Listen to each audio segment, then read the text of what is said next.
നമസ്കാരം. ഇന്ന് ഞാൻ പറയാൻ പോകുന്ന വിഷയം ലൈംഗിക വേഴ്ചയെ പറ്റിയാണ്.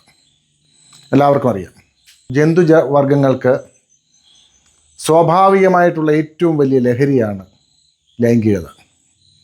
കൃത്രിമ ലഹരിയല്ലാത്ത ജൈവപരമായ ലഹരിയാണ് ലൈംഗികത.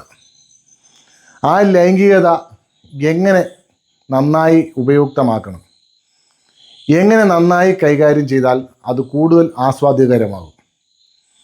മൈഥുനം എന്നുള്ളത്, അതായത് ലൈംഗിക വേഴ്ച എന്നുള്ളത് ഒരു കാര്യം മാത്രമേ ഭൂരിപക്ഷം മനുഷ്യർക്കും അറിയൂ. ജന്തുക്കൾക്ക് അറിയാവുന്ന അതേ രീതി തന്നെയാണ്. എന്നാൽ മനുഷ്യന് ചിന്താശേഷി ഉള്ളതുകൊണ്ട് അത് കൂടുതൽ ആസ്വാദ്യകരമാക്കാൻ പറ്റും. ലൈംഗിക വേഴ്ചയ്ക്ക് 6 ഘട്ടങ്ങളാണ് ഉള്ളത്, തലങ്ങളാണുള്ളത്. വെറും ജന്തു രീതിയിലുള്ള വേഴ്ചയല്ല മനുഷ്യൻ ചെയ്യേണ്ടത്. ഒന്നാമത്തത് ശ്രവണം, സംസാരിക്കുകയും ശ്രവിക്കുകയും ചെയ്യണം ഇണകൾ തമ്മിൽ. 2 ദർശനം, കാണണം, എല്ലാം കാണണം. 3-ാമത്തേത് സ്പർശനം, ചെറിയ രീതിയിലുള്ള സ്പർശനം. 4-ാമത്തേത് പരിലാളനം, സ്പർശനത്തേക്കാൾ കുറച്ചുകൂടെ മുന്നോട്ടുള്ളത് പരിലാളിക്കുക.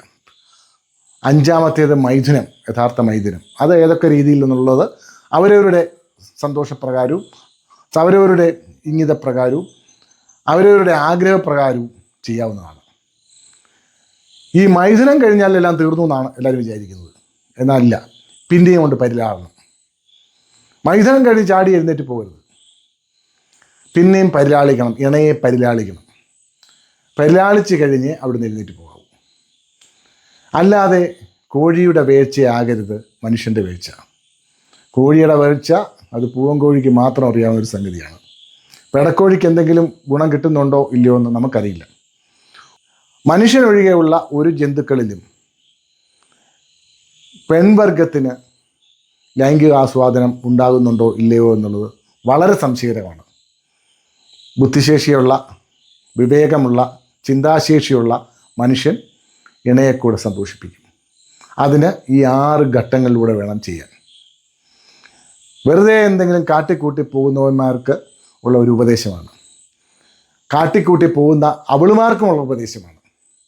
ഇതൊക്കെ ഇണയ്ക്ക് വേണ്ടി ചെയ്യേണ്ടതാണ്, മനഃപൂർവ്വം കണ്ടെത്തി ചെയ്യേണ്ടതാണ്. സ്വാഭാവികമായിട്ട് ചെയ്യാത്തവർ മനസ്സിലാക്കി ചെയ്യണം. നന്ദി, നമസ്കാരം.